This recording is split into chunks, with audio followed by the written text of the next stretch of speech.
Greetings. My name is Kurt Freed, the president here at Morgan Community College. The purpose of this video is to provide you information about your rights and responsibilities as a student or employee here at Morgan Community College. As an institution, we are committed to providing an environment that is safe and free of sexual violence and discrimination. The information that follows in this video will help you understand MCC's role in providing that and how you can help to make sure that we have a safe and effective learning and working environment for all. Thank you for watching. Title IX is landmark legislation that was passed in 1972 to ensure that educational institutions that receive federal funds are prohibited from sexual discrimination. It is widely known for its work to ensure equality for female students participating in sports. However, in recent years it has been changed to include harassment, gender-based discrimination, and sexual violence. In addition, Title IX doesn't only apply to women, it protects all genders including female, male, and non-conforming genders. Last, it is important to note that you, as an MCC employee, part-time instructor, work-study student, or volunteer are also protected under Title IX and have the same rights as everyone else. In recent years, Title IX, along with the Violence Against Women Act and Clery Act, has been known for its work in the area of gender-based misconduct, which scope includes sexual, gender, and retaliatory harassment, non-consensual sexual contact and/or intercourse, intimate partner violence, stalking, and sexual exploitation. For more information on what each act entails, please visit the section on our Title IX website called Definition of Acts Covered by Title IX. We would like to think that MCC does not face these types of issues, but in reality, statistics show that these types of gender misconduct and sexual violence acts are happening all across U.S. colleges. In a recent study, reports showed that 20% of college women will be victims of attempted or actual sexual assault, while 6% of undergraduate college men will be victims of attempted or actual sexual assault as well. Finally, 13% of college women report being stalked. The impact of sexual assault or other forms of gender misconduct on the complainant can range from falling grades, dropping or failing out, mental health issues, depression and post-traumatic stress disorder, alcohol and drug use, or contemplation of suicide. For the respondent, there is an impact as well, including time lost from class, potential expulsion from school, impact on ability to obtain a job, graduation admission, licensures, and more, and damage to their reputation. There is also an impact on the college, including retention and completion rate impact, legal liabilities, reputation, demand on system, fiscal, and human resources, as well as safety concerns for the community. In order to ensure that MCC remains a safe campus for everyone, we rely on you to ensure that we don't add to these statistics. As an employee of MCC, we need you to be aware, proactive, and responsive to any perceived problems.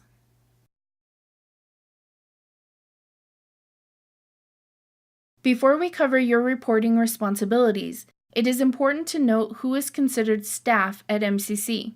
This is generally anyone a student reasonably believes has the authority or responsibility at MCC.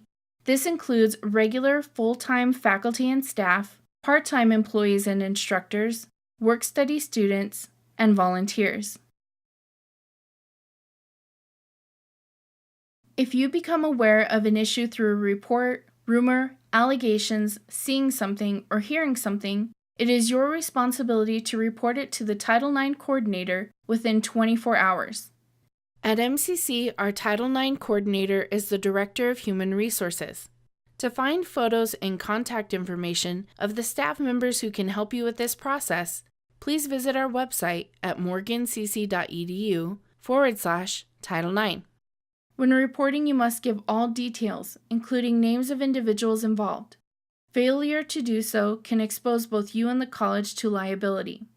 Once you have made a report, it is MCC's responsibility to take immediate and appropriate steps to investigate what occurred, take prompt and effective action to end the harassment, remedy the effects, and prevent the recurrence. It is important that you know what MCC cannot and will not do as well. First, MCC cannot require mediation. However, if a student requests it, we can make that happen. Second, we cannot and will not take away access to opportunities for a student, whether they are academic programs, student activities, or anything of that nature. Third, we cannot and will not discourage students from continuing their education. Last, and most important, MCC cannot and will not engage in retaliatory acts against any student or employee who reports an incident of sexual misconduct. This includes any employee or student who testifies, assists, or participates in a proceeding, investigation, or hearing related to such an allegation of sexual misconduct. If you become aware of an issue because a student comes to you directly or you witness it, you will need to make sure to get help for that student immediately while also providing care and support. First, call 911 if the perpetrator is still in the vicinity. Then, help the individual to a safe place. Respect their confidentiality and listen calmly without judgment. Don't question or blame them. Stay with the individual and encourage them to take steps to preserve the evidence. This includes that they change nothing about themselves or the scene. Then contact the police, go to an ER, and seek medical attention. Please refer to the Emergency Response Guide Sexual Assault section located in every room in the college for specific guidelines and referral phone numbers to local victims advocate organizations. You can also help MCC to prevent these types of acts from happening in the first place by being proactive. Take advantage of the training and awareness resources we are putting into place, including training videos like this one, workplace training, presentations and discussions, and print materials such as posters, flyers, and brochures. We also have a training video about Title IX that is specifically geared towards students. The more we can collectively educate our students on these issues, the more we can prevent these types of actions from happening at MCC. In addition, all MCC materials should include MCC's statement on discrimination and direct students to the state board policies. This includes any marketing materials we create, our syllabi, and any informational materials given to the general public. For more information about Title IX and MCC's role in ensuring a safe campus, please visit our Title IX webpage at morgancc.edu/Title IX. Thank you for watching this training video on Title IX. We hope that it has helped you understand how you can ensure MCC has a safe environment. Please take a moment to review the following scenarios and determine whether they would require reporting. Feel free to pause the video between scenarios to take some time and think about it, or, if you are watching this video with a group, discuss it together. Monica and Bill meet at a party and spend the evening dancing and getting to know each other. Bill convinces Monica to come to his house after. He uses every line he can think of to convince her to have sex with him, but she adamantly refuses. Finally, she gives in due to his incessant advances. He feels he successfully seduced her and she wanted to do it all along, but was playing shy and hard to get.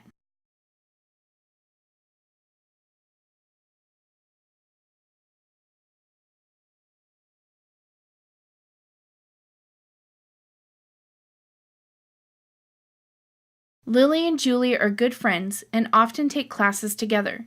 Julie is married to Harry and they have a young child.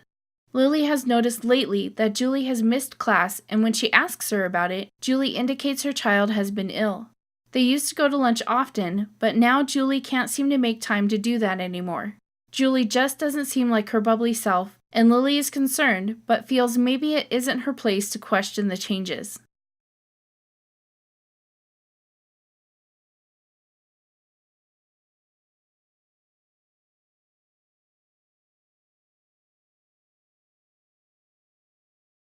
Laura takes a class and Bill is her instructor. They often talk after class, and soon their discussions get more personal. Bill invites Laura to have dinner at his house, and they start a sexual relationship. A few weeks later, Laura decides this isn't a good idea and breaks it off with him. Her grade in his course starts to drop, and she fears it is in response to her breaking off their relationship. She wants to talk to someone, but doesn't want her grade to drop any further, and she doesn't want to cause any trouble.